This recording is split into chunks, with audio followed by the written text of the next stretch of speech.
Hello, welcome back to another episode of Aamir Moosa podcast. आज मैं रियाज Mansoor trust में मौजूद हूँ। रियाज मंसूर ट्रस्ट थैलीसीमिया के बच्चों की बीमारी के इलाज के हवाले से एक वेलफेयर का इदारा है और इस अदारे के जो सदर हैं डॉक्टर नफ़ीस साहब, आज हम उनसे गुफ्तगू करेंगे कि बेसिकली थैलीसीमिया बीमारी होती क्या है, इसकी हिस्ट्री क्या है, ये बीमारी कब जन्म ली और इसकी प्रिकॉशंस और इससे बचाव के लिए हम किन इकदाम के हमें ज़्यादा फोकस करने की ज़रूरत है। डॉक्टर साहब अस्सलाम वालेकुम। जी वालेकुम अस्सलाम। डॉक्टर साहब आप खैरियत से हैं? ठीक है। अल्हम्दुलिल्लाह। डॉक्टर साहब बताएं कि ये थैलीसीमिया बीमारी होती क्या है और ये इतना ख़तरनाक और ये इतना अलमिया क्यों है हमारी मौजूदा नस्ल के लिए? बिस्मिल्लाहिर्रहमानिर्रहीम। थैलेसीमिया एक मौरूसी बीमारी है, इनहेरिटेड डिजीज़ है, जिसमें थैलेसीमिया के मरीज़ बच्चों की या तो रेड सेल्स बनते नहीं हैं और अगर रेड ब्लड सेल्स बन जाएं तो वो टूट जाते हैं। ठीक है। ऐसा बच्चा अपना खून चूँकि ख़ुद प्रोड्यूस नहीं कर पाता, तो लिहाजा ऐसे बच्चे के लिए किसी दूसरे सेहतमंद इंसान का खून लेकर उसको लगाया जाता है ताकि वो अपनी ज़िंदगी गुजार सके। और ये बीमारी जिस तरह आपने पूछा ये कब से है और ये बीमारी किस तरह से है, ये बीमारी 1925 में पहली दफ़ा जो है इस बीमारी के बारे में पता चला और कूलीज़ अनीमिया के नाम से इसको जो है वो नाम दिया गया। 2 डॉक्टर्स थे जिन्होंने इसको दरियाफ्त किया और फिर उन्होंने ये बताया कि ये एक खून की मौरूसी बीमारी है जो वालिदैन से बच्चों को मुंतकिल कैसे पता चला था डॉक्टर साहब? क्योंकि 1925 में तो इतना मेडिकली जदीद दौर भी नहीं था, इतना लोग इक्विपमेंट नहीं थे, तो इस चीज़ की इतनी मतलब अवेयरनेस उस दौर में कैसे पता? देखें, बात ये है कि अगर कोई एक्सपर्ट रिसर्च करता है किसी बीमारी के ऊपर तो it's all about research. Okay.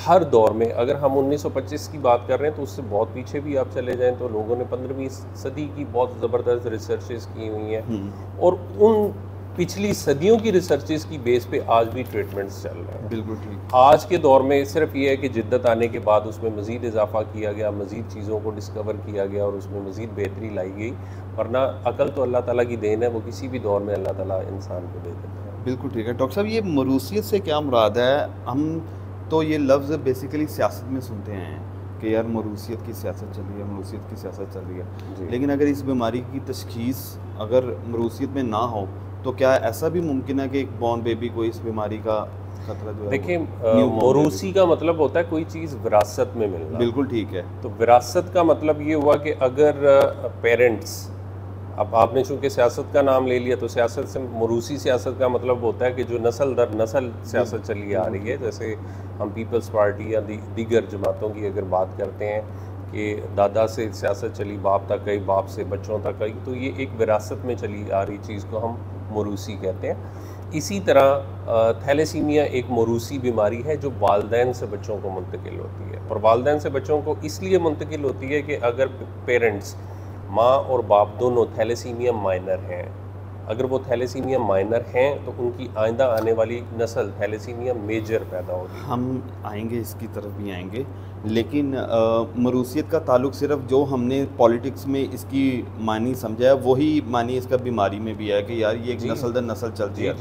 मैं जब रिसर्च कर रहा था इसके ऊपर, स्क्रिप्ट देख रहा था, पढ़ रहा था, लिख रहा था, तो ये भी सुनने में आया था कि ये मुमकिन नहीं है कि अगर माँ या बाप को नहीं है तो हो सकता है उनके बच्चे को हो, तो ये कैसे पॉसिबल है? ऐसा बिल्कुल नहीं है। अगर तो माँ और बाप दोनों थैलेसीमिया के कैरियर्स नहीं हैं, उनमें थैलेसीमिया आम सादा अल्फाज में अगर हम बात करें कि अगर पेरेंट्स में थैलेसीमिया का जरासीम नहीं है तो फिर पॉसिबिलिटी नहीं है कि उनके बच्चे को थैलेसीमिया हो। ठीक है। थैलेसीमिया मेजर होने के लिए पेरेंट्स का थैलेसीमिया माइनर या थैलेसीमिया मेजर होना ज़रूरी होता है। डॉक्टर साहब, ये मेजर और माइनर में क्या फ़र्क है? थैलेसीमिया माइनर का मतलब ये है कि मिसाल के तौर पे सादा लफ्ज़ों में आपको समझाऊंगा कि थैलेसीमिया का जरासीम अगर 2 पेरेंट्स में है तो वो बीमार नहीं है, उनमें खून की कमी है। एक आम इंसान में जो हीमोग्लोबिन है वो 14 से 15, 13 पे भी आ जाती है, 12 पे भी आ जाती है, तो ये नॉर्मल में कंसिडर होती है। लेकिन जो माइनर होते हैं इनकी हीमोग्लोबिन का लेवल 10 तक भी होता है, 10 से नीचे भी आ जाता है, 9 तक भी होता है। एनेमिक कंडीशन रहती है, यानी खून की कमी रहती है, ये होते हैं थैलेसीमिया माइनर, लेकिन ये कोई बीमारी नहीं है। अगर उनकी हीमोग्लोबिन 9 पे है या 10 पे है, इससे नीचे नहीं आएंगे वो। नीचे आएंगे तो ऑब्वियसली ब्लड लगेगा, लेकिन चूंकि नीचे नहीं आते, ब्लड भी नहीं लगता, तो ये थैलेसीमिया माइनर्स हैं, जो बीमारी नहीं है, जो माइनर की सूरत में ये बीमारी डिक्लेयर नहीं होगी। लेकिन ये दो माइनर, जब इसकी मिसाल बिल्कुल इस तरह कि जैसे पेट्रोल और माचिस, वो जब दोनों मिलेंगे तो क्या होगा, आग लगेगी। इसी तरह दो माइनर जब शादी करते हैं तो उनकी आइंदा आने वाली नस्ल थैलेसीमिया मेजर पैदा होती है। मेजर का मतलब ये है कि अब उनका वो बच्चा या उनकी वो बच्ची जो है वो हमेशा के लिए अब खून की उसे ज़रूरत होगी ज़िंदा रहने के लिए, और ट्रांसफ्यूजन डिपेंडेंट होगी। इसकी इकसाम कितनी है थैलेसीमिया की? थैलेसीमिया की मुख्तलिफ इकसाम है, जिसमें हम थैलेसीमिया मेजर है, माइनर है, ट्रेट है, और कोई बीटा भी है कोई? जी वही है जो ट्रेट है। उसमें होता ये है कि जो माइनर है वो मैं ऑलरेडी आपको ब्रीफ कर चुका हूँ कि थैलेसीमिया माइनर का आप समझेंगे कोई बीमारी अगर दो माइनर हो, मेल और फीमेल, तो वो इजीली शादी कर सकते हैं। लेकिन अगर इंटरमीडिया है, जो ऐसे बच्चे को या ऐसे पेशेंट को 6 महीने बाद, साल बाद, 1.5 साल बाद खून की ज़रूरत पड़ती है। मेजर को तो हर महीने या हर 15 दिन बाद या हर हफ्ते ज़रूरत पड़ती है खून की, लेकिन जो इंटरमीडिएट मतलब वो उसमें बीमारी की शिद्दत कम होती है, तो उसको फिर जो है वो 6 महीने बाद या साल बाद खून की ज़रूरत। ये डायग्नोस कैसे होती है, किस एज में पता चलता है कि इस बच्चे को थैलेसीमिया की? ये बीमारी ऐसा नहीं है कि 8 साल या 10 साल की उम्र में जाके डायग्नोज हो के इसे तो थैलेसीमिया है, क्योंकि जिस इंसान का खून नहीं बन पा रहा, अब उसकी जिस्म, उसका जो है वो सिस्टम खून बना ही नहीं पा रहा, तो ऐसा तो नहीं है कि वो 8 साल तक बगैर खून बनाए ज़िंदा रह सकेगा, पॉसिबल ही नहीं। तो वो बच्चा जो पैदा होता है, अपनी वालदा से जो खून उसने लिया होता है, वो 3 महीने, 4 महीने, इवन के 8-10 महीने तक भी वो सर्वाइव कर जाता है अगर वो हेल्दी बेबी है तो। लेकिन वो जो वालदा से लिया हुआ खून जब कंज्यूम कर लेता है, उसके बाद उसका वीकनेस का मामला शुरू हो जाता है। तो उसमें फिर ये देखा जाता है कि थैलेसीमिया का ये बच्चा जो है, डॉक्टर को फौरी तौर पे तो नहीं इस चीज़ का अंदाज़ा होता कि ये बच्चा थैलेसीमिया का है।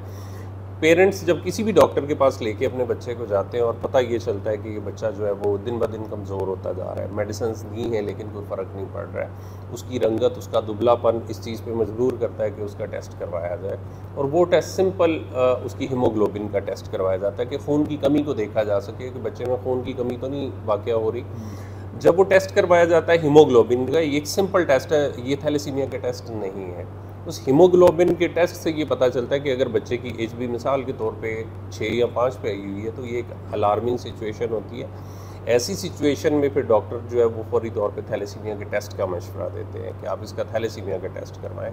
तो जब वो टेस्ट करवाते हैं तो ये बीमारी डायग्नोज हो जाती है। इसके अलावा भी कोई ऐसा इशू होता है बच्चे में कि अगर ये खुराक नहीं सही खा रहा है या इसके पेट में इन्फेक्शन है, तो और भी किसी बीमारी का? हाँ जी, वो जो बच्चों में खून की कमी की मुख्तलिफ वजूहात होती हैं, ये वो वजह है जो कि मतलब रहेगी।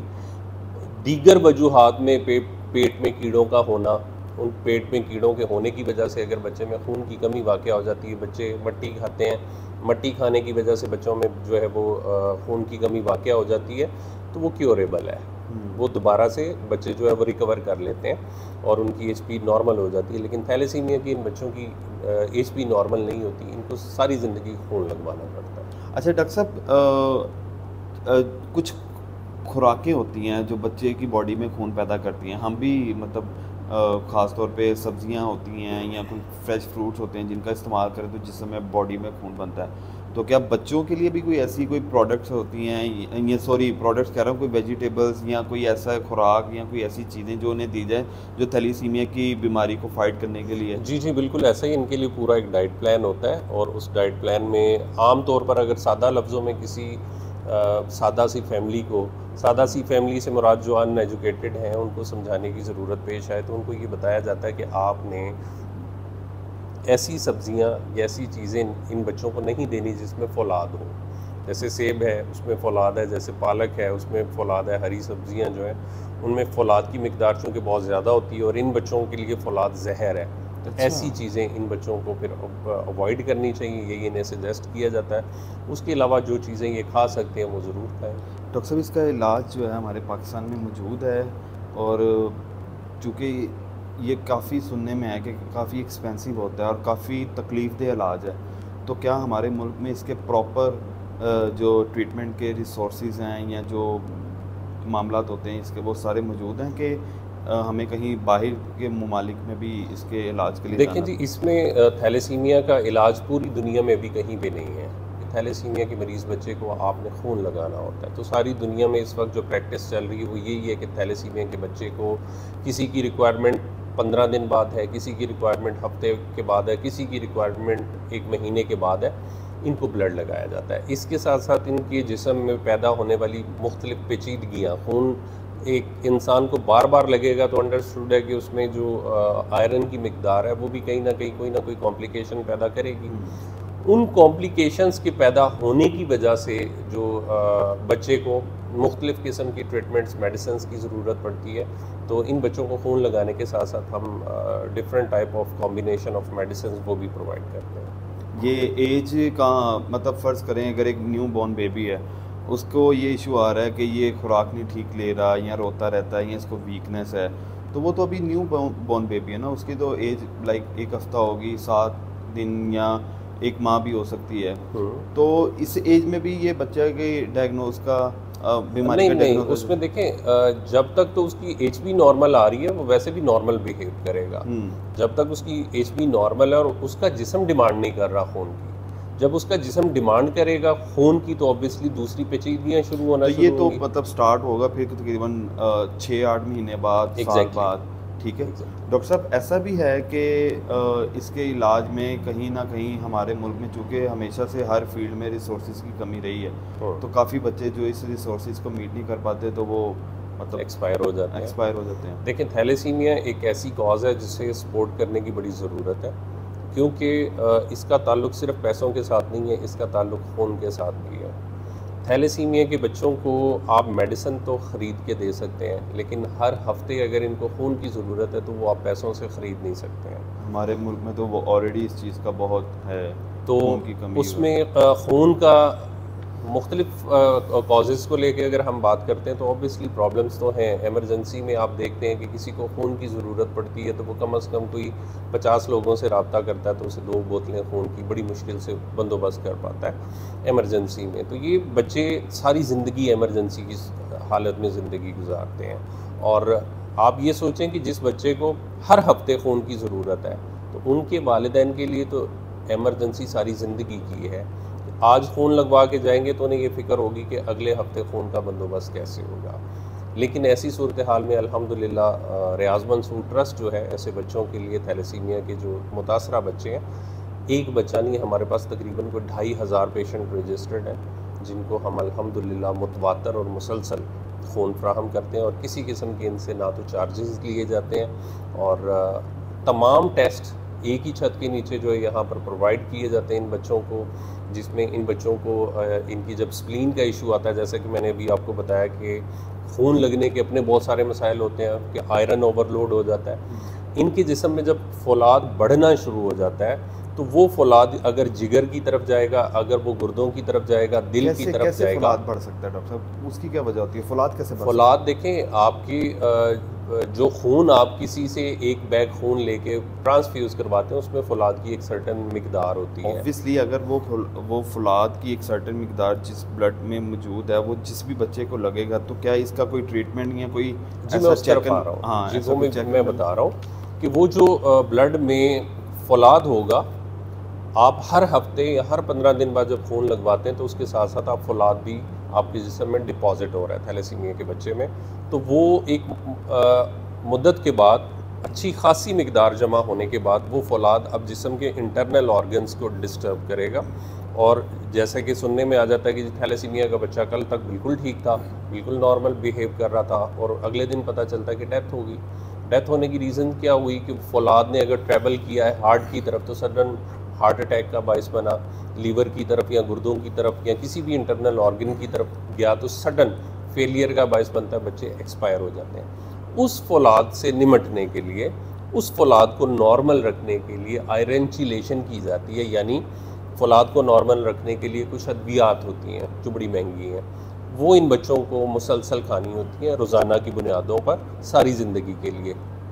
वो ये बच्चे खाते हैं तो फिर ये नॉर्मल ज़िंदगी गुजार सकते हैं। डॉक्टर साहब, ये आपने भी वर्ड यूज़ किया सारी ज़िंदगी के लिए, अल्लाह माफ़ करे, इसका मतलब है जिस बीमारी में अगर कोई बच्चा इस बीमारी में मुब्तला होता है तो फिर मतलब रहती दुनिया तक ये मामला चलेगा? जी बिल्कुल ऐसा ही है, जब तक वो ज़िंदा है, क्योंकि पूरी दुनिया में इसका इलाज तो कहीं पे ऐसा दरियाफ्त नहीं हुआ कि बच्चे एक मखसूस टाइम तक मेडिसिन खाएं और उसके बाद वो बिल्कुल ठीक हो जाए। जैसे टीबी की हम बात करते हैं, हेपेटाइटिस सी की बात करते हैं कि उसकी मेडिसिन की एक मखसूस मुद्दत है कि उस मुद्दत तक मेडिसिन खाएं तो बच्चा बिल्कुल नॉर्मल हो जाता है, बीमारी ख़त्म हो जाती है, बच्चा रिकवर कर जाता है। लेकिन ये वो बीमारी है जिसके लिए मेडिसिन सारी ज़िंदगी खानी। तो डॉक्टर साहब, ये जो आपके पास 2500 पेशेंट रजिस्टर्ड है, तो ये फिर मतलब जब तक इनको ब्लड लग रहा है ये तब तक? जी, मैं इस तरफ भी आता हूँ जहाँ हम इस प्रॉब्लम को डिस्कस कर रहे हैं और काफ़ी प्रॉब्लम्स हमने सुन भी ली, तो इसमें अल्हम्दुलिल्लाह खुशखबरी भी है, वो भी मैं आपसे ज़रूर शेयर करूँगा कि थैलेसीमिया के इन बच्चों को रियाज मंसूर ट्रस्ट ने अल्हम्दुलिल्लाह जिस विजन के साथ जो है वो लेके चल रहे हैं, उसमें इन बच्चों को अल्हम्दुलिल्लाह हम लोग तमाम सहूलियत जो ऑलरेडी इनको फ्राहम कर रहे हैं, पहले मैं उनका जिक्र करने के बाद जो नई रिसर्च पे हमने काम किया है वो भी थोड़ा सा आपको ब्रीफ कर देता हूँ। थैलेसीमिया के बच्चों को ये देखने के लिए कि थैलेसीमिया के एक बच्चे की स्प्लीन यानी उसकी तिल्ली बढ़ती जा रही है, तो क्या उसका टेस्ट नहीं होना चाहिए? ज़रूर होना चाहिए। हमारे मुआशरे में बहुत सारे ऐसे थैलेसीमिया के सेंटर्स कायम हैं जो कहने को तो थैलेसीमिया सेंटर्स हैं, लेकिन दूसरे लफ्ज़ों में अगर हम कहें तो शायद सबकी बात नहीं कर रहा हूँ, चंद एक ऐसे हैं जो दुकानदारियाँ हैं जिनका मकसद सिर्फ ये है कि जो है वो थैलेसीमिया के बच्चों को रजिस्टर करके डोनेशंस इकट्ठे किए जाए, काम की तरफ ध्यान नहीं करते। अगर एक बच्चे का पेट बहुत ज़्यादा बढ़ गया है स्प्लीन बढ़ने की वजह से, तो वो बच्चा मौत की तरफ जा रहा है, उसका फौरी तौर पे टेस्ट होना भी ज़रूरी है। अव्वल तो थैलेसीमिया के बच्चों को डे 1 से उनके टेस्ट हो रहे हो तो उनकी कंडीशन कभी डेवलप नहीं हो पाएगी। हमारे यहाँ पर अल्हम्दुलिल्लाह रियाज मंसूर ट्रस्ट में थैलेसीमिया के बच्चों को एक ही छत के नीचे बहुत सारी फैसिलिटीज़ मुकम्मल इनको फ्राहम की जा रही है। मिसाल के तौर पे जैसे मैंने अभी तिल्ली की बात की है, तो तिल्ली के बढ़ने को चेक करने के लिए इनका कलर डॉपलर अल्ट्रासाउंड होना बड़ा ज़रूरी है और वो हर 3 से 4 महीने के बाद होता रहना चाहिए ताकि ये पता चल सके कि जो स्प्लीन है वो इनलार्ज तो नहीं है। अगर वो बढ़ रही है तो फौरी तौर पर उसकी मेडिकेशन को देखा जाए कि फ़र्दर इसको हमने किस तरह से ट्रीट करना है। इसी तरह जो फौलाद की हमने बात की, बढ़ता है और पता चलता है एकदम से हार्ट अटैक हो गया, हार्ट की हेल्थ को देखने के लिए ज़रूरी है कि उनकी एकोकार्डियोग्राफी की जाए, उसके साथ देखा जाए कि हार्ट का टेस्ट होता है exercise tolerance test ETT machine के ऊपर, वो करना ज़रूरी होता है, वो भी हमारे पास अल्हम्दुलिल्लाह मौजूद है। और ये एकोकार्डियोग्राफी की सहूलत, कलर डॉपलर की सहूलत वो भी मौजूद है। फिर इन बच्चों में जो एक इशू आता है वो है ग्रोथ रिटार्डेशन का। ग्रोथ रिटार्डेशन ये होती है कि इन बच्चों की नशोनुमा रुक जाती है। आम तौर पर जो नज़र आने वाला बच्चा जो आपको ओवरऑल बॉडी की ग्रोथ के सिर्फ एक नहीं जी, हर चीज़ की ग्रोथ इनकी रुक जाती है। एक स्टंटेड ग्रोथ जिसका हमने भी बहुत मतलब देखा है केस। मेंटल ग्रोथ तो इनकी डिस्टर्ब नहीं होती, ये बच्चे माशाल्लाह बड़े ज़हीन होते हैं, लेकिन इनकी बॉडी की ग्रोथ, इनकी हाइट वगैरह वो रुक जाती है। इनका बॉडी स्ट्रक्चर जो है, बोन डिफॉर्मिटीज़ का इशू आ जाता है, बोन स्ट्रक्चर चेंज हो जाता है और वो हड्डियाँ फैलनी शुरू हो जाती हैं आम लफ्ज़ों में। उसको भी ये देखना होता है कि हमारे पास जैसे यहाँ पे अल्हम्दुलिल्लाह जो है फुल बॉडी एक्सरेज लगे हुए हैं, उन एक्सरेज पे हर 6 महीने के बाद हमने एक्सरे करके देखना होता है कि इनकी जो हड्डियों की साख्त है वो कैसी है, फैल तो नहीं रही है। अगर वो फैल रही हैं तो उसके लिए अकॉर्डिंगली जो मेडिसिन देनी चाहिए वो कौन सी हैं जो दी जाए, वो हम इनको देते हैं। फिर इसके साथ जो डेक्सा स्कैन, वो हड्डियों की ताकत को, डेंसिटी को देखने के लिए जो है ना वो उसका एक टेस्ट होता है, वो करवाना ज़रूरी होता है। तो all these services and facilities are being given free of cost under one roof here, और ताकि इन बच्चों को nowhere they have to go, एक ही छत के नीचे हम इनको तमाम सहूलियात फ्राहम कर सकें। यहाँ तक तो हो गई बात सहूलियात की। आगे चलते हैं कि अब इनके लिए खुशखबरी क्या है। खुशखबरी ये है कि जैसे मैंने बताया कि पूरी दुनिया में थैलेसीमिया के बच्चों को खून लगवाना पड़ता है ज़िंदा रहने के लिए, लेकिन अल्हम्दुलिल्लाह एक डॉक्टर साहब की रिसर्च है जो जिन्होंने रियाज मंसूर ट्रस्ट को अपनी रिसर्च दी है अल्हम्दुलिल्लाह, और उस रिसर्च की बुनियाद पर कॉम्बिनेशन ऑफ मेडिसिन कुछ बच्चों को हम दे रहे हैं। तो रियाज मंसूर ट्रस्ट के कुछ बच्चे ऐसे हैं जो पिछले तकरीबन 3 साल से उनको अब खून नहीं लग रहा, तो लेकिन चूँकि वो मेडिसिन महंगी हैं तो सब बच्चों को प्रोवाइड करना एक इदारे के लिए इतना आसान काम नहीं है। उस पर रियाज मंसूर ट्रस्ट अल्हम्दुलिल्लाह स्पॉन्सरशिप्स पे काम कर रहा है ताकि हमारे ये बच्चे स्पॉन्सर हों, कोई एक बच्चा अडॉप्ट कर ले और उसकी इलाज का या उसकी मेडिसिन का ख़र्चा उठा ले, तो मैं ये कहता हूँ कि अगले 2 साल में या साल में ये सब बच्चे अगर स्पॉन्सर हो जाते हैं तो इंशाल्लाह इन बच्चों को ख़ून नहीं लगवाना पड़ेगा। डॉक्टर साहब काफ़ी सारे क्वेश्चंस जनाब ले रहे हैं यहाँ पे। सबसे पहले तो मैं आपकी रिसेंट गुफ्तगू से मैं क्वेश्चन करना चाह रहा हूँ कि आपने कहा कि एक बच्चे को 3 साल से ब्लड नहीं लगा, अब वो मेडिसिन पर आ गया, तो इसका मतलब है ये खुशखबरी है, बहुत अच्छी बात है, मुझे सुन के बड़ी तसल्ली सी महसूस हुई। नहीं तो इससे पहले तो मैं आपकी गुफ्तगू सुन के ना मैं खुद एक मतलब डरा हुआ था, मायूसी सी डर गया था अंदर से मैं। तो इसका मतलब है कि कुछ अरसे बाद ये बच्चा मेडिसिन पे चला जाता है और फिर एक वक्फा आएगा कि वो मेडिसिन से भी मतलब उसका कोर्स कंप्लीट हो तो वो फिर एक स्टेबल एक नॉर्मल ह्यूमन की तरह ही अपनी लाइफ जो है वो गुजार सकता है। ऐसा पॉसिबल है? इसमें 2 रिसर्चेस के 2 फेजेस हैं। एक रिसर्च का फेज़ ये था कि इनकी जान छूट गई मेडिसिन लगने से, जिसका बहुत बड़ा फ़ायदा है। ठीक है। देखें, पहले बच्चे ब्लड भी लगवा रहे थे और ब्लड के साथ मेडिसिन भी डेली बेसिस पे खा रहे थे। अब बच्चे ब्लड बिल्कुल नहीं लगवा रहे हैं और अब सिर्फ मेडिसिन खा रहे हैं। अब मेडिसिन भी वो वाली नहीं है जो पहले बहुत हैवी डोजेस मेडिसिन खानी पड़ती थी, अब हट के मेडिसिन है जो हैवी डोजेस नहीं है। ये अभी तक ये नहीं हम कहेंगे कि ये मेडिसिन देने के बाद एक सर्टेन टाइम के बाद इन बच्चों को ये मेडिसिन भी नहीं खानी पड़ेगी। वो सेकंड फेज़ है हमारा रिसर्च का कि उस पर भी काम चल रहा है। अगर वो भी इंशाल्लाह ताला कामयाब हुआ तो हम उम्मीद करते हैं कि एक टाइम आएगा कि बच्चों को मेडिसिन भी नहीं खानी पड़ेगी। रियाज मंसूर ट्रस्ट के अलावा दुनिया में कहीं ऐसा तो होगा ना कि बच्चा ब्लड के बाद अगर मेडिसिन पे जाता है तो इतनी देर तक इसका ये कोर्स कंप्लीट हो जाता है तो फिर उसकी जो लाइफ है एक नॉर्मल इंसान की तरह गुजरना शुरू हो जाती है? क्योंकि आपने बताया कि हमारे मुल्क में अभी बच्चा मेडिसिन तक रहता है, इसका मतलब दुनिया में किसी दूसरे कोने पे तो मेडिसिन के बाद बच्चा नॉर्मल स्टेबल लाइफ पे चला जाता है। नहीं, देखें, अगर इसको हम ये कहें ना कि दुनिया की किसी भी कोने में एक सर्टेन टाइम तक मेडिसिन खाने के बाद बच्चा जो है वो बिल्कुल ठीक हो जाता है, तो इसका मतलब है कि थैलेसीमिया का इलाज दरियाफ्त हो गया। अगर थैलेसीमिया का मैंने ये कहा है कि पूरी दुनिया में कहीं पर भी इलाज नहीं है, तो इसका मतलब ये कि पूरी दुनिया में बच्चे मेडिसिन पे चल रहे हैं, मतलब इसका अभी तक इलाज दरियाफ्त मुकम्मल नहीं हुआ। ठीक है, ठीक है। अच्छा डॉक्टर साहब, इसके लिए आपने बताया था कि टेस्ट किए जाते हैं, पता चलता है कि यार इसमें कहाँ पर चीज़, वो टेस्ट कौन कौन से हैं और वो मतलब उनका क्या तरीकाकार होता है टेस्ट? देखिए, 2 किस्म के टेस्ट होते हैं। एक टेस्ट वो है कि थैलेसीमिया को जानने के लिए टेस्ट कि क्या हमारे बच्चे को थैलेसीमिया है कि नहीं है। वो इलेक्ट्रोफोरेसिस का एक टेस्ट होता है जो आप मार्केट में जाते हैं तो कम पैसों में वो टेस्ट हो जाता है, डायग्नोज हो जाता है कि whether the coming child is thalassemic or not. ये उस सूरत में सॉरी कि अगर हमल हो चुका है औरत को और शादी हो चुकी हुई है और अब वो औरत जो है वो मतलब जानना चाहती है कि हमने तो टेस्ट नहीं करवाया था, तो अब हम देखें कि क्या हमारा जो आने वाला बच्चा थैलेसीमिया का है। सॉरी, आपने क्या बताया टेस्ट का नाम? इलेक्ट्रोफोरेसिस। ठीक है। तो ये हमल के दौरान हम औरत जो है वो करवा सकती है, उसको डायग्नोज हो जाएगा, पता चल जाएगा कि बच्चे को ये इशू है कि नहीं। लेकिन यही टेस्ट शादी से पहले आप करवा सकते हैं। मैं इसी तरफ ही आ रहा था कि ये चीज़ अगर शादी से पहले करवा ली जाए तो उसके बाद फिर प्रेगनेंसी के दौरान ये टेस्ट करवाने की ज़रूरत नहीं है। होना ही ये चाहिए कि निकाह से पहले, शादी से पहले थैलेसीमिया का टेस्ट करवाया जाए ताकि पता चल जाए कि मेल और फीमेल दोनों थैलेसीमिया माइनर तो नहीं है। अच्छा, अगर हम इससे भी ज़रा थोड़ा सा पीछे जाएँ तो जैसे आपने शुरू में स्टार्टिंग में बताया था कि ये एक मरूसियत की बीमारी है, तो अगर मरूसियत की वजह से अल्हम्दुलिल्लाह अगर किसी कपल में ये नई चीज़ चलती आ रही है उनके बड़ों में, तो जब न्यूली कपल मैरिड मतलब शादी होती है उनकी, तो अगर वो टेस्ट नहीं करवाते सिर्फ यही सोच के कि यार अल्हम्दुलिल्लाह हमारे ख़ानदान में तो इस तरह नॉर्मल है, तो इसका मतलब फिर टेस्ट करवाने की भी ज़रूरत नहीं है, क्योंकि शायद इतनी अवेयरनेस भी नहीं है इस चीज़ की। मुझे नहीं लगता कि मैंने अपने फैमिली सर्कल में या अपने फ्रेंड जोन में या सोशली किसी को मैंने देखा हो कि यार हम लोग we are going to get marry और हम मुझसे पहले एक टेस्ट करवाने जा रहे हैं। इसकी अवेयरनेस भी होना। देखिए, हमारा एटीट्यूड ये बन चुका है, हम हर चीज़ को फॉर ग्रांटेड लेते हैं और हम ये समझते हैं कि सब कुछ ठीक चल रहा था तो सब कुछ ठीक ही चलेगा। अगर आज से पहले मेरा एक्सीडेंट नहीं हुआ गाड़ी चलाते हुए तो उसका कतई मतलब ये नहीं है कि आइंदा हो नहीं सकता।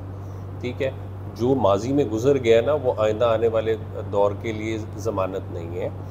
थैलेसीमिया भी इसी तरह की बीमारी है कि अगर फैमिली में सब कुछ नॉर्मल चल रहा था तो शादी करने से पहले अगर एक टेस्ट करवा लिया जाए मेरा ख्याल उसमें कोई मुज़ायका नहीं है, लोग नहीं करवाते। यही जो आपने अभी बात की, लोग ये समझते हैं हमारी फैमिली में तो इशू कोई नहीं है, तो लिहाजा हमें टेस्ट करवाने की भी ज़रूरत कोई नहीं है। आपके चैनल के तवस्सुत से इस हवाले से मैं जवाब भी देना चाहूँगा, तजवीज़ भी देना चाहूँगा कि थैलेसीमिया की रोकथाम के लिए और जो थैलेसीमिया से मुतासरा बच्चे हैं उनकी मदद के लिए हमें क्या करना चाहिए। अवेयरनेस की अगर हम बात करते हैं तो आपको याद होगा कि एक वक्त था जब हमारे टीवी चैनल के ऊपर पीटीवी हुआ करता था, उस वक्त एक ऐड चला करता था वसीम अकरम का, जिसमें वो भागते हुए रनिंग कर रहे हैं, जॉगिंग कर रहे हैं, तो दो लड़के उनके पास जाके पूछते हैं, वसीम भाई आप थकते नहीं? इतनी फिटनेस का राज क्या है? फिटनेस का राज क्या है? तो वो क्या कहते हैं कि मैं स्मोकिंग नहीं करता, मैं सिगरेट नहीं पीता।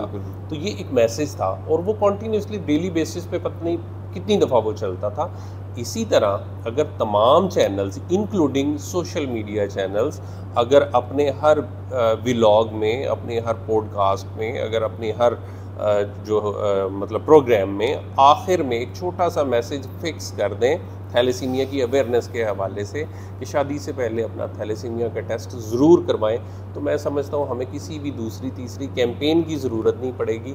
हमारा सोशल मीडिया ही इंशाल्लाह ताला इस कैंपेन को इतना अवेयर कर देगा लोगों को कि इंशाल्लाह ताला थैलेसीमिया का हर घर में पता होगा। उसके बाद ज़िम्मेदारी आ जाती है कि क्या अब इंफॉर्मेशन होने के बाद कोई अपना थैलेसीमिया का टेस्ट करवाता है या नहीं। अच्छा डॉक्टर साहब, आपने इससे पहले वो बड़ा एक डिटेल आंसर किया था, उसी से मेरे काफ़ी क्वेश्चंस थे। क्वेश्चन ये भी था कि इन केस अल्लाह से डर के, मतलब मैं बात कर रहा हूँ कि अगर हमल के दौरान, प्रेगनेंसी के दौरान बच्चे में ये इशू नज़र आ जाता है, जी जी, तो फिर उस सूरत में क्या करना चाहिए? देखें, जो अगर तो कोई बच्चा, कोई पेरेंट, उन्होंने शादी कर ली, प्रेगनेंसी हो गई और पता ये चलता है कि अब जो आने वाला बच्चा है वो थैलेसीमिया का ही है, उसके लिए उलमाए कराम ने फतवा दे दिया हुआ है कि हमल के 4 हफ्तों के दौरान, 4 हफ्ते हैं या शायद 6 हफ्ते हैं, वो भी कंफर्म कर लेंगे, इसमें अबॉर्ट करवाया जा सकता है। उसकी रीज़न ये कि अभी उसमें रूह नहीं डली होती है बच्चे में। जो आपका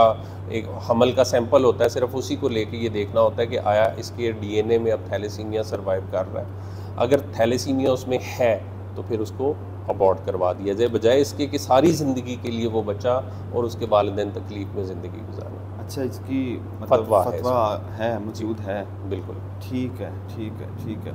डॉक्टर साहब, ये प्रेगनेंसी की कितनी देर बाद ये टेस्ट करवाया जाता है? ये 4 से 6 हफ्तों के दरमियान टेस्ट करवाया जाता है और जैसे ही पता चले फिर इसको अबॉर्ट करवा दें। ठीक है। अच्छा डॉक्टर साहब, एक और बात बताएं कि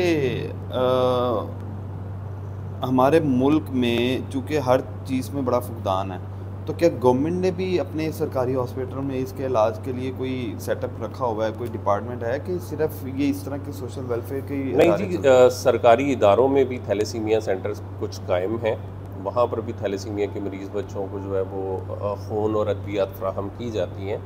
और लेकिन बात फिर वही आ जाती है कि गवर्नमेंट और प्राइवेट सेटअप्स में, प्राइवेट सेटअप बनते ही तब हैं जब गवर्नमेंट उस बोझ को पूरा उठा ना सके। अगर गवर्नमेंट तमाम मरीज़ों को मुकम्मल सेहत की सहूलियत फ्राहम कर रही हो तो कभी भी प्राइवेट इदारे जन्म ना लें। लेकिन अगर प्राइवेट इदारे भी जन्म लेते हैं तो इस वजह से कि इन बच्चों की तादाद भी बढ़ रही है, इन बच्चों को सहूलियात की ज़रूरियात भी ज़्यादा हैं, फिर गवर्नमेंट जितना हो सकता है कर तो रही है, लेकिन उसके साथ अब प्राइवेट इदारों की भी ज़िम्मेदारी बनती है कि उनके बोझ को कुछ शेयर करें। ठीक है। अच्छा डॉक्टर साहब, एक दो क्वेश्चन हैं जी, बड़ा इंपॉर्टेंट। ये बताएं कि ये इस तरह का वेलफेयर का सेटअप के लिए डोनर्स पे एतमाद कैसे बहाल किया जाता है, कैसे, मतलब इतना बड़ा स्टेप? देखिए, इसमें पाकिस्तान हमारा पूरी दुनिया में अल्हम्दुलिल्लाह टॉप 10 में आता है जो डोनेशंस देते हैं, और बहुत ज़्यादा देते हैं।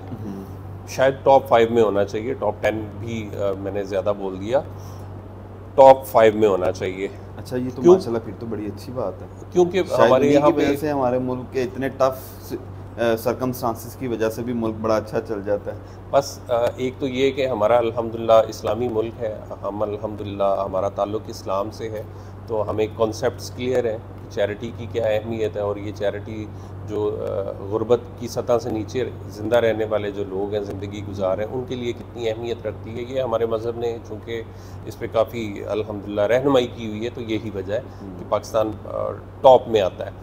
अब इसमें फिर भी बहुत सारे इदारे ऐसे भी होंगे जो शायद ये समझते हैं हमारी ज़रूरियात पूरी नहीं होती हैं।